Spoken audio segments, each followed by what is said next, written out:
ಮಿತ್ರರೇ ನಮಸ್ಕಾರ. ಮಿತ್ರರೇ, ದೆಹಲಿ ಚುನಾವಣೆ ಬಗ್ಗೆ ಈ ಹಿಂದೆ ವಿಡಿಯೋ ಮಾಡಿ ಅನೇಕ ಮಾಹಿತಿಯನ್ನು ನಿಮಗೆ ತಿಳಿಸ್ಕೊಟ್ಟಿದ್ದೆ. ಹೇಗಿದೆ ದೆಹಲಿಯ ಚಿತ್ರಣ, ಆಮ್ ಆದ್ಮಿ ಏನು ಮಾಡ್ತಾ ಇದೆ, ಕೇಜ್ರಿವಾಲ್ ಏನು ಮಾಡ್ತಾ ಇದ್ದಾರೆ, ಬಿಜೆಪಿಯ ತಂತ್ರಗಾರಿಕೆ ಏನು, ಈ ಬಾರಿ ಯಾರು ಮುಖ್ಯಮಂತ್ರಿ ಅಭ್ಯರ್ಥಿ ಆಗಬಹುದು, ಇದೆಲ್ಲವುದನ್ನು ನಿಮಗೆ ತಿಳಿಸ್ಕೊಟ್ಟಿದ್ದೆ. ಆದರೆ ಮಿತ್ರರೇ, ಆರಂಭದಲ್ಲಿ ನೋಡಿದ್ರೆ ಬಿಜೆಪಿ ಸ್ವಲ್ಪ ಮುಂದಿದ್ದಂತೆ ಕಾಣ್ತಾ ಇತ್ತು. ಬಿಜೆಪಿಗೆ ಗೆಲುವು ಸಿಗಬಹುದು, ಯಾಕೆಂದರೆ ಸುದೀರ್ಘವಾದ ಕೇಜ್ರಿವಾಲ್ ಅವರ ಆಡಳಿತ ಏನಿದೆ ಅದರ ವಿರುದ್ಧವಾಗಿ ಒಂದು ದೊಡ್ಡ ಅಲೆ ಕ್ರಿಯೇಟ್ ಆಗಿದೆ. ಹೀಗಾಗಿ ಈ ಬಾರಿ ಕೇಜ್ರಿವಾಲ್ ಗೆಲ್ಲುವಂತಹದ್ದು ಕಷ್ಟ ಇದೆ ಅಂತ ನಿಮಗೆ ತಿಳಿಸ್ಕೊಟ್ಟಿದ್ದೆ. ಆದರೆ ಈಗಿನ ಪರಿಸ್ಥಿತಿ ನಿಧಾನವಾಗಿ ಬದಲಾಗೋದಕ್ಕೆ ಶುರುವಾಗಿದೆ. ಯಾಕಂತಂದ್ರೆ ಬಿಜೆಪಿಗೆ ಇದ್ದಂತಹ ಒಂದು ದೊಡ್ಡ ಆಪರ್ಚುನಿಟಿಯನ್ನ ಬಿಜೆಪಿಯವರೇ ಕೈ ಚೆಲ್ತಾ ಇದ್ದಾರೆ. ಕೇಜ್ರಿವಾಲ್ ಅವರು ಎಲ್ಲವನ್ನ ಓವರ್ಟೇಕ್ ಮಾಡಿ ಮುಂದೆ ಹೋಗ್ತಾ ಇದ್ದಾರೆ. ಕೇಜ್ರಿವಾಲ್ ಅವರ ಸ್ಪೀಡ್ ಅನ್ನು ಮ್ಯಾಚ್ ಮಾಡೋದಕ್ಕೆ ಬಿಜೆಪಿ ನಾಯಕರಿಗೆ ಸಾಧ್ಯ ಆಗ್ತಾ ಇಲ್ಲ. ಇನ್ನೊಂದು ಕಡೆ ಕಾಂಗ್ರೆಸ್ ಅಂತೂ ಆಲ್ರೆಡಿ ಸೋಲೊಪ್ಕೊಂಡು ಮಕಾಡೆ ಮಲಗ್ಬಿಟ್ಟಿದೆ. ಇಡೀ ದೆಹಲಿಯ ಚಿತ್ರಣವನ್ನ ಕೇಜ್ರಿವಾಲ್ ಚೇಂಜ್ ಮಾಡ್ತಾ ಇದ್ದಾರೆ. ಹಾಗಾದ್ರೆ ದೆಹಲಿಯಲ್ಲಿ ಅಂತಹ ಬದಲಾವಣೆಯನ್ನು ಕೇಜ್ರಿವಾಲ್ ಏನ್ ಮಾಡಿದ್ರು? ಕೇಜ್ರಿವಾಲ್ ಅವರ ತಂತ್ರಗಾರಿಕೆ ಮುಂದೆ ಬಿಜೆಪಿ ಮಂಕಾಗಿದ್ದು ಹೇಗೆ? ಏನಾಗ್ತಾ ಇದೆ ದೆಹಲಿಯ ಪರಿಸ್ಥಿತಿ? ಎಲ್ಲವುದನ್ನು ಈ ವಿಡಿಯೋದಲ್ಲಿ ನಿಮಗೆ ಡೀಟೇಲ್ ಆಗಿ ತಿಳಿಸ್ಕೊಡ್ತೀನಿ.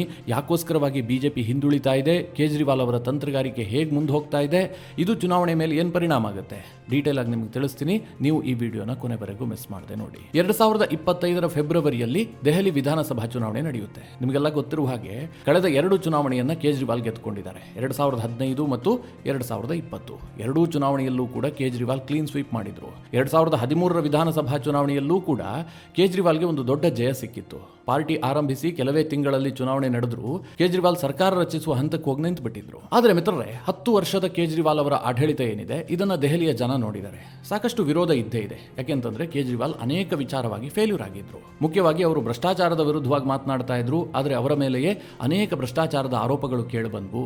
ದೆಹಲಿಯಲ್ಲಿ ಅವರು ಕೊಟ್ಟಂತಹ ಅನೇಕ ಭರವಸೆಗಳನ್ನು ಈಡೇರಿಸೋದಕ್ಕೆ ಸಾಧ್ಯ ಆಗಿಲ್ಲ. ಮುಖ್ಯವಾಗಿ ನರ್ಮದೆಯನ್ನು ನಾನು ಸ್ವಚ್ಛಗೊಳಿಸ್ತೀನಿ, ನರ್ಮದೆಯನ್ನು ನಾನು ಪವಿತ್ರಗೊಳಿಸ್ತೀನಿ, ಹೀಗೆಲ್ಲ ಕೇಜ್ರಿವಾಲ್ ಹೇಳಿದ್ರು. ಅದು ಸಾಧ್ಯ ಆಗಿಲ್ಲ.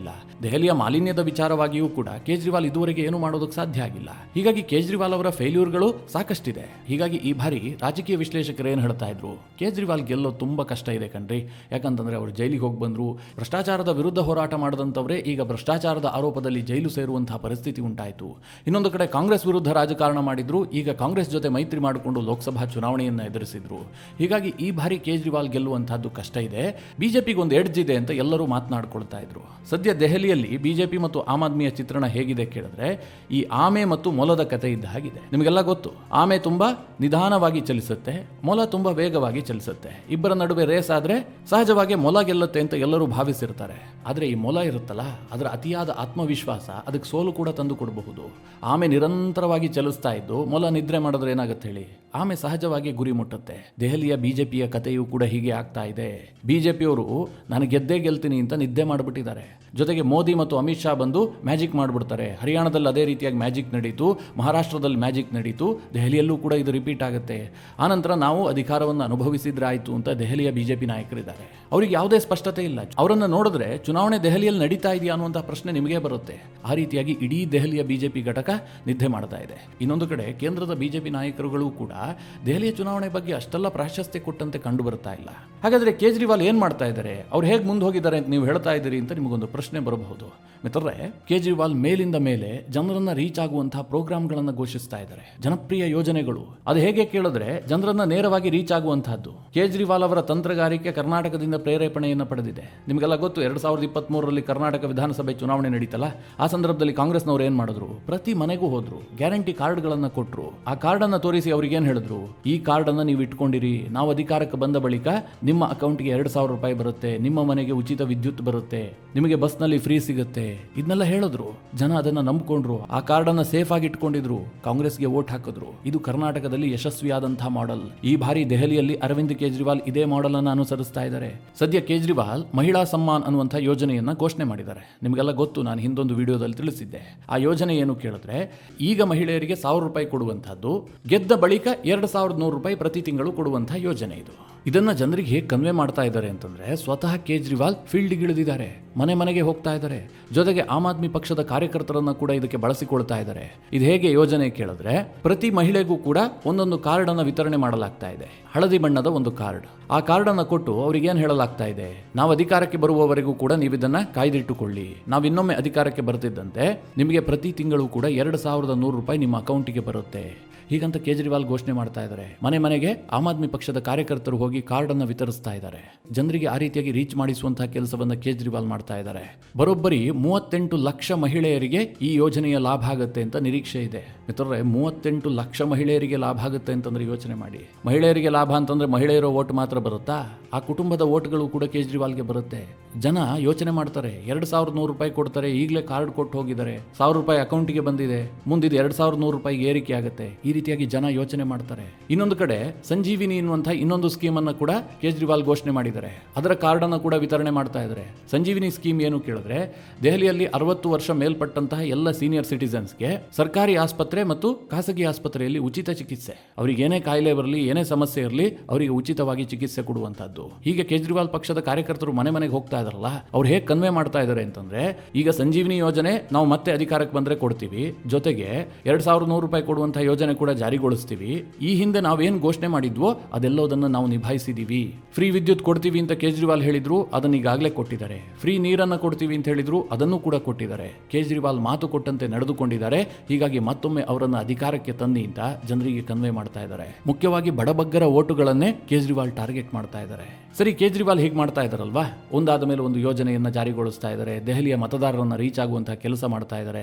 ಇದರಿಂದಾಗಿ ಕೇಜ್ರಿವಾಲ್ ಮೇಲಿದ್ದಂತಹ ಭ್ರಷ್ಟಾಚಾರದ ಆರೋಪದ ಬಗ್ಗೆ ಮಾತನಾಡುವವರೇ ಇಲ್ಲ. ಮಿತ್ರರೇ, ಸಾಮಾನ್ಯವಾಗಿ ದಿನಗೂಲಿ ಮಾಡಿ ಬದುಕ್ತಾ ಇರುವಂತಹ ಜನರಿಗೆ ಕೇಜ್ರಿವಾಲ್ ಮೇಲೆ ಏನ್ ಆರೋಪ ಇದ್ರೆ ಏನಂತೆ? ಈ ಆರೋಪಗಳ ಬಗ್ಗೆ ಮಾತನಾಡುವಂತವ್ರು ಯಾರು? ಹೈಫೈ ಜನ, ತುಂಬಾ ಎಜುಕೇಟೆಡ್ ಅಥವಾ ಮೇಲ್ವರ್ಗದ ಜನರು. ಇವರೆಲ್ಲ ಏನ್ ಮಾಡ್ತಾರೆ ಗೊತ್ತಾ? ಈಗ ಭ್ರಷ್ಟಾಚಾರದ ವಿರುದ್ಧ ಮಾತನಾಡ್ತಾರೆ, ಕೇಜ್ರಿವಾಲ್ ವಿರುದ್ಧ ಫೇಸ್ಬುಕ್ ನಲ್ಲಿ ಪೋಸ್ಟ್ ಹಾಕ್ತಾರೆ, ಎಲ್ಲ ಮಾಡ್ತಾ ಇರ್ತಾರೆ. ವೋಟಿಂಗ್ ದಿನ ಅವ್ರು ಯಾರು ಕೂಡ ಹೋಗಿ ವೋಟ್ ಮಾಡೋದಿಲ್ಲ. ಅವರೆಲ್ಲೋ ಟ್ರಿಪ್ ಹೋಗ್ತಾರೆ. ದೆಹಲಿಯ ಸಮೀಪ ಯಾವುದು ಮಜಾ ಮಾಡುವಂತಹ ಪ್ಲೇಸ್ ಇದೆಯೋ ಅಲ್ಲಿಗೆ ಹೋಗಿ ಎಂಜಾಯ್ ಮಾಡ್ತಾರೆ. ಅವ್ರು ಯಾರು ವೋಟ್ ಹಾಕೋದಿಲ್ಲ. ಹೀಗಾಗಿ ಕೇಜ್ರಿವಾಲ್ಗೆ ಇದು ತುಂಬಾ ಚೆನ್ನಾಗಿ ಗೊತ್ತು, ಯಾವ ಮತದಾರರನ್ನ ರೀಚ್ ಆಗಬೇಕು, ಯಾರಿಗೆ ರೀಚ್ ಆದ್ರೆ ನಮ್ಗೆ ಲಾಭ ಆಗುತ್ತೆ. ಇದನ್ನು ಆಧರಿಸಿ ಕೇಜ್ರಿವಾಲ್ ಕೆಲಸ ಆರಂಭಿಸಿದ್ದಾರೆ. ಇನ್ನೊಂದು ಕಡೆ ಬಿಜೆಪಿ ಏನ್ ಮಾಡ್ತಾ ಇದೆ ಗೊತ್ತಾ? ಬಿಜೆಪಿಯವರ ನಡೆಯನ್ನು ನೋಡಿದ್ರೆ ನಿಮಗೆ ನಗು ಬರುತ್ತೆ. ಬಿಜೆಪಿಯವರು ಕೇಜ್ರಿವಾಲ್ ಅವರ ಚಾರ್ಜ್ ಶೀಟ್ ಲಾಂಚ್ ಮಾಡ್ತಾ ಇದ್ದಾರೆ. ಅಂದ್ರೆ ಕೇಜ್ರಿವಾಲ್ ಮೇಲೆ ಏನೇನು ಆರೋಪ ಇದೆ, ಅವ್ರು ಏನೇನು ಭರವಸೆಯನ್ನ ಕೊಟ್ಟಿದ್ರು, ಏನೇನು ವಿಫಲರಾಗಿದ್ದಾರೆ, ಇದ್ರ ಬಗ್ಗೆ ಚಾರ್ಜ್ ಶೀಟ್ ಅಂತ ಹೇಳಿ ಒಂದು ಪಾಂಪ್ಲೆಟ್ ಅನ್ನು ಲಾಂಚ್ ಮಾಡಿದ್ದಾರೆ. ಅದರಲ್ಲಿ ಏನಿದೆ, ಯಮುನೆಯನ್ನ ಕ್ಲೀನ್ ಮಾಡ್ತೀನಿ ಅಂತ ಕೇಜ್ರಿವಾಲ್ ಹೇಳಿದ್ರು, ಯಮುನೆ ಕ್ಲೀನ್ ಆಗಿದೆಯಾ? ದೆಹಲಿ ಮಾಲಿನ್ಯವನ್ನ ನಿಗ್ರಹ ಮಾಡ್ತೀನಿ ಅಂತ ಕೇಜ್ರಿವಾಲ್ ಹೇಳಿದ್ರು, ಮಾಲಿನ್ಯ ನಿಂತು ಹೋಗಿದೆಯಾ? ಇದನ್ನೆಲ್ಲ ಬಿಜೆಪಿ ಪ್ರಶ್ನೆ ಮಾಡ್ತಾ ಇದೆ. ಮಿತ್ರರೇ, ಕೇಜ್ರಿವಾಲ್ ಅವರ ಸ್ಪೀಡ್ಗೆ ಇದು ಮ್ಯಾಚ್ ಆಗುತ್ತಾ? ಕೇಜ್ರಿವಾಲ್ ಜನರಿಗೆ ನೇರವಾಗಿ ದುಡ್ಡು ಕೊಡುವಂತಹ ಕಾರ್ಡ್ ವಿತರಿಸ್ತಾ ಇದ್ದಾರೆ. ನಾನು ಅಧಿಕಾರಕ್ಕೆ ಬಂದರೆ ನಿಮಗೆ ಹಣ ಸಿಗುತ್ತೆ ಅಂತ ಹೇಳ್ತಾ ಇದ್ದಾರೆ.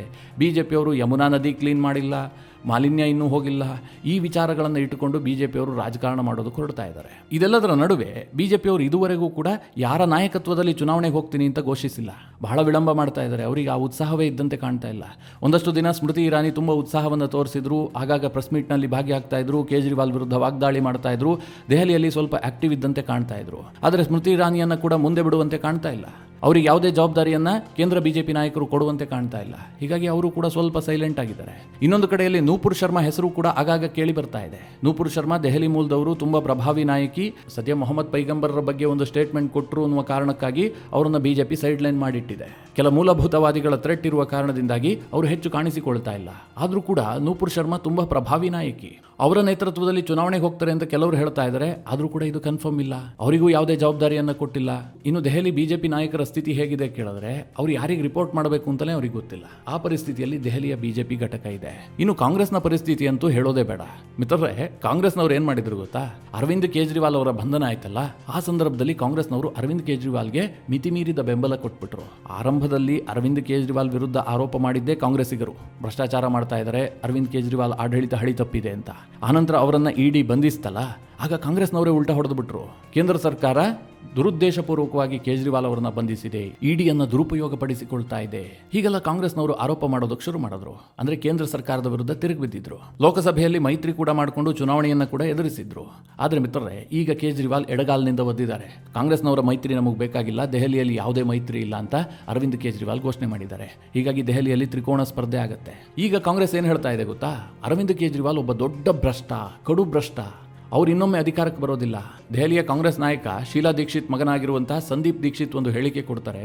ನಾನು ಸ್ವತಃ ಕೇಜ್ರಿವಾಲ್ ವಿರುದ್ಧ ಸ್ಪರ್ಧೆ ಮಾಡ್ತೀನಿ. ಕೇಜ್ರಿವಾಲ್ ಈ ಬಾರಿ ಸಿಎಂ ಆಗೋದಾಗಿರ್ಲಿ, ಅವರ ಕ್ಷೇತ್ರದಲ್ಲಿ ಅವರು ಗೆಲ್ಲುವಂತಹದ್ದು ಕಷ್ಟ ಇದೆ. ದೆಹಲಿಯಲ್ಲಿ ಏನಿದ್ರು ಫೈಟ್ ಇರುವಂತಹದ್ದು ಕಾಂಗ್ರೆಸ್ ಮತ್ತು ಬಿಜೆಪಿಯ ನಡುವೆಯೇ ಹೊರತು ಆಮ್ ಆದ್ಮಿ ಮತ್ತು ಕಾಂಗ್ರೆಸ್ ನಡುವೆ ಅಲ್ಲ.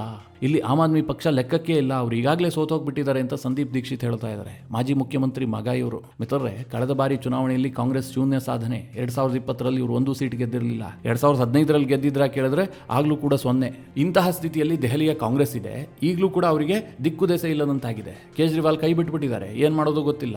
ಒಂದೂ ಸೀಟ್ ಗೆಲ್ಲುವಂತಹ ನಿರೀಕ್ಷೆಯಲ್ಲಿ ಅವರಿಲ್ಲ. ಆದ್ರೂ ಕೂಡ ಅವ್ರು ಹೇಳ್ಕೊಳ್ತಾ ಇರುವಂತದ್ದೇನು, ನಾವೇ ಗೆಲ್ತೀವಿ, ಇಲ್ಲಿ ಫೈಟ್ ಇರುವಂತಹದ್ದು ಬಿಜೆಪಿ ಮತ್ತು ಕಾಂಗ್ರೆಸ್ ನಡುವೆ ಅಂತ ಹೇಳ್ಕೊಂಡು ಓಡಾಡ್ತಾ ಇದ್ದಾರೆ. ದೆಹಲಿಯ ಜನರಿಗೂ ಕೂಡ ಭ್ರಮ ನಿರಸನ ಆಗೋಗಿದೆ. ಯಾಕಂದ್ರೆ ಕಳೆದ 3 ತಿಂಗಳ ಹಿಂದಿನವರೆಗೂ ಕೂಡ ಕಾಂಗ್ರೆಸ್ನವರು ಏನ್ ಹೇಳ್ತಾ ಇದ್ರು, ಕೇಜ್ರಿವಾಲ್ ಭ್ರಷ್ಟ ಅಲ್ಲ, ಕೇಜ್ರಿವಾಲ್ ವಿರುದ್ಧ ಕೇಂದ್ರ ಸರ್ಕಾರ ದುರುದ್ದೇಶದಿಂದ ರಾಜಕಾರಣ ಮಾಡ್ತಾ ಇದೆ, ಇಡಿಯನ್ನ ಬಳಸಿಕೊಂಡು ಕೇಜ್ರಿವಾಲ್ ಅನ್ನ ಹತ್ತಿಕ್ಕುವಂತಹ ಕೆಲಸ ಮಾಡ್ತಾ ಇದೆ ಅಂತ ಇದೇ ಕಾಂಗ್ರೆಸ್ನವ್ರು ಹೇಳ್ತಾ ಇದ್ರು. ಆದ್ರೆ ಈಗ ಅದೇ ಕಾಂಗ್ರೆಸ್ನವ್ರು ಹೇಳ್ತಾ ಇದ್ದಾರೆ ಕೇಜ್ರಿವಾಲ್ ಕಡು ಭ್ರಷ್ಟ, ಅವರೇನು ಮಾಡಿಲ್ಲ, ಹಣವನ್ನ ಲೂಟಿ ಹೊಡೆದಿದ್ದಾರೆ, ಐಷಾರಾಮಿ ಜೀವನವನ್ನ ಮಾಡ್ತಾ ಇದ್ದಾರೆ, ಹೀಗಂತ ಕಾಂಗ್ರೆಸ್ ನಾಯಕರು ಆರೋಪ ಮಾಡ್ತಾ ಇದ್ದಾರೆ. ಹೀಗಾಗಿ ಜನ ಕಾಂಗ್ರೆಸ್ ಅನ್ನ ಈಗಾಗಲೇ ಬದಿಗಿಟ್ಟು ಬಿಟ್ಟಿದ್ದಾರೆ, ಇವರೇನು ಲೆಕ್ಕಕ್ಕಿಲ್ಲ ಅಂತ. ಇನ್ನು ಬಿಜೆಪಿ ಅವರು ಏನಾದ್ರು ಮಾಡ್ತಾರ ನೋಡಿದ್ರೆ ಅವರು ಕೂಡ ಮಲಗಿ ನಿದ್ದೆ ಮಾಡ್ತಾ ಇದ್ದಾರೆ. ಹೀಗಾಗಿ ಮಿತ್ರರೇ, ಅರವಿಂದ್ ಕೇಜ್ರಿವಾಲ್ ಮತ್ತೊಮ್ಮೆ ಅಧಿಕಾರಕ್ಕೆ ಬಂದರೂ ಕೂಡ ಆಶ್ಚರ್ಯ ಇಲ್ಲ.